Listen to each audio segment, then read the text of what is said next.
Assalamualaikum warahmatullahi wabarakatuh. Perkenalkan, saya Galih Khairi Nur Cahyo dari program studi D3 Teknik Telekomunikasi Institut Teknologi Telkom Purwokerto. Kembali lagi di YouTube channel saya. Kali ini saya akan membahas tentang IoT Platform for Firebase. Oke. IoT Connectivity for Firebase adalah sebuah layanan yang disediakan oleh Firebase. Contohnya, platform pengembangan aplikasi dari Google untuk menghubungkan perangkat Internet of Things atau IoT dengan Firebase Real-Time. Nah, untuk database dan cloud Firestore, dengan menggunakan layanan ini, pengembang dapat mengirimkan data dari perangkat IoT ke data Firebase secara real-time dan melakukan sinkronisasi data antara perangkat IoT dan juga aplikasi web atau mobile yang terhubung dengan Firebase. Pada layanan ini memudahkan pengembangan aplikasi IoT yang terhubung dengan Firebase karena tidak perlu lagi mengembangkan dan mengelola infrastruktur server sendiri untuk mengelola data dari perangkat IoT. Nah, selain itu, Firebase juga menyediakan banyak fitur seperti autentikasi pengguna, hosting, dan analitik yang memudahkan pengembangan aplikasi IoT yang lebih kompleks dan terintegrasi dengan aplikasi web atau mobile. Nah, kemudian di Firebase ini ada fitur analisis. Nah, fitur analisis adalah salah satu fitur pada Firebase yang digunakan sebagai koleksi data dan reporting untuk aplikasi Android maupun iOS. Nah, koleksi data pun bervariasi. Sebagai contoh, kamu dapat membuat suatu laporan atau report untuk pengguna aplikasi di negara Indonesia saja, atau mungkin negara lain seperti Singapura, Malaysia, dan lain-lain. Nah, pada Firebase, bisa melihat bagian mana saja dari aplikasi yang paling sering digunakan oleh user.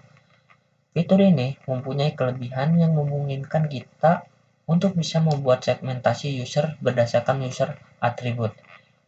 User attribute merupakan suatu parameter yang bisa kita gunakan sebagai filter yang bertujuan untuk reporting dan notifikasi.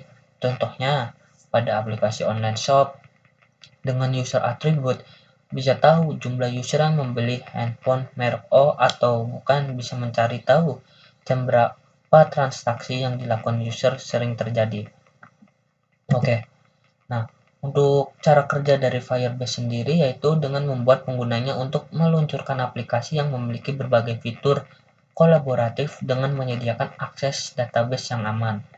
Kemudian, data ini akan disimpan pada local drive, baik secara offline maupun online. Keadaan real-time akan terus berjalan sampai aplikasi kembali responsif.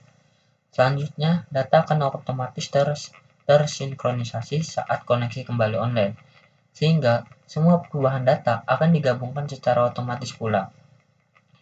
Untuk peran Firebase pada aplikasi mereka adalah untuk meningkatkan kualitas sekaligus optimasi fitur yang ada di dalamnya.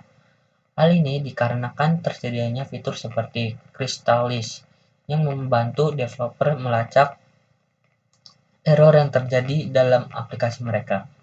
Nah, fungsi utama dari hadirnya Firebase adalah untuk membantu perusahaan mengembangkan aplikasi mereka agar pengguna merasa nyaman saat berselancar di aplikasi tersebut. Semakin tinggi kepuasan pengguna, maka akan berdampak besar bagi bisnis, terutama pada aplikasi yang memiliki user experience bagus di penggunanya. Nah, Firebase juga memiliki autentikasi. Firebase menyediakan layanan autentikasi pengguna yang dapat diintegrasi dengan berbagai platform seperti Google, Facebook, Twitter, dan lain sebagainya. Pengguna dapat dengan mudah mendaftar dan masuk ke aplikasi dengan akun sosial media mereka. Dan juga real-time database. Firebase menyediakan layanan database yang dapat disinkronkan secara real-time antara aplikasi dan juga server. Nah, hal ini memungkinkan data dapat diperbarui secara otomatis pada semua klien yang terhubung dengan database. Cloud Function dalam hal ini, Firebase menyediakan layanan serverless function yang dapat digunakan untuk menjalankan kode pada server Firebase sebagai respon dari trigger atau event yang terjadi di aplikasi. Layanan ini sangat berguna untuk menjalankan tugas-tugas tertentu yang membutuhkan logika server-side. Oke, mungkin sekian video dari saya. Mohon maaf apabila ada kesalahan kata maupun perbuatan. Sekian dari saya. Wassalamualaikum warahmatullahi wabarakatuh.